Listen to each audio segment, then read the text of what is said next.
క్రికెట్‌లో బౌన్సర్లు సర్వసాధారణం. పైగా ఐసీసీ ఇప్పుడు ఓవర్‌కు 2 బౌన్సర్లను అనుమతించడంతో పేసర్లు వాటినే అస్త్రాలుగా మార్చుకుంటున్నారు.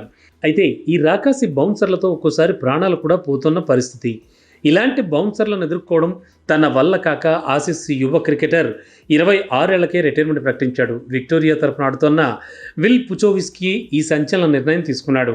వరుస గాయాలను తట్టుకోలేక క్రికెట్ నుంచి తప్పుకున్నాడు. ముఖ్యంగా తలకు గాయాలవడం అతని కెరీర్పై తీవ్ర ప్రభావం చూపించింది. హోబర్ట్లో జరిగిన షెఫీల్డ్ షీల్డ్ మ్యాచ్లో విక్టోరియా తరపున టాస్మానియాతో చివరిసారిగా ఫస్ట్ క్లాస్ మ్యాచ్ ఆడాడు. ఈ మ్యాచ్లో ఆస్ట్రేలియన్ పేసర్ రిలే మెరడిత్ వేసిన బౌన్సర్కు బంతి అతని హెల్మెట్కు తగలడంతో తీవ్ర గాయమైంది.